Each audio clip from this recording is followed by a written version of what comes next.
ಈ ಅಧಿಕ ಮಾಸವನ್ನ ಪುರುಷೋತ್ತಮ ಮಾಸ ಅಂತ ಕೂಡ ಕರೀತಾರಲ್ಲ, ಯಾಕೆ?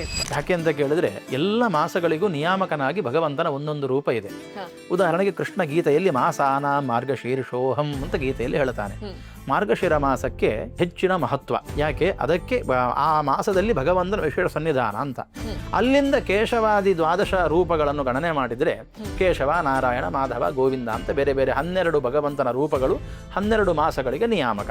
ಅದರಲ್ಲಿ ಅಧಿಕ ಮಾಸದ ಯಾವುದೇ ಮಾಸ ಅಧಿಕವಾಗಿ ಬರಲಿ, ಆ ಮಾಸಕ್ಕೆ ಪುರುಷೋತ್ತಮ ರೂಪಿ ಭಗವಂತ ನಿಯಾಮಕ. ಇದು ಯಾಕೆ ಅಂತ ಕೇಳಿದರೆ ಸ್ಕಾಂದ ಪುರಾಣದಲ್ಲಿ ಭಗವಂತನದ್ದೇ ಒಂದು ಮಾತು ಬರ್ತದೆ. ಯಾವ ಮಾಸ ಅಧಿಕವಾಗಿ ಬರ್ತದೋ ಅಲ್ಲಿ ನಾನೇ ಅದಕ್ಕೆ ನಿಯಾಮಕನಾಗಿದ್ದುಕೊಂಡು ಪುಣ್ಯ ಕರ್ಮಗಳನ್ನು ಮಾಡತಕ್ಕಂತಹವರಿಗೆ ವಿಶೇಷವಾದ ಫಲವನ್ನು ಅನುಗ್ರಹ ಮಾಡ್ತೇನೆ.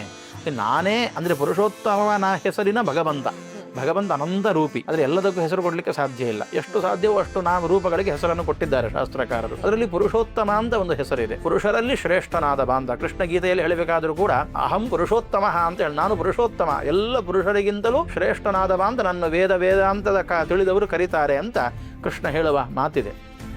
ಅಂತಹ ಪುರುಷೋತ್ತಮ ನಾಮಕ ಭಗವಂತ ಆ ಅಧಿಕ ಮಾಸಕ್ಕೆ, ಅದು ಯಾವುದೇ ಮಾಸ ಇರ್ಬೋದು, ಅದು ಅಧಿಕವಾಗಿ ಬಂತು ಅಂತಾದಾಗ ಅದಕ್ಕೆ ಭಗವಂತ ಪುರುಷೋತ್ತಮ ರೂಪ ನಿಯಾಮಕ ಆಗಿರ್ತದೆ. ಆದ ಕಾರಣ ಅದಕ್ಕೆ ಪುರುಷೋತ್ತಮ ಮಾಸ ಅಂತ ಹೆಸರು.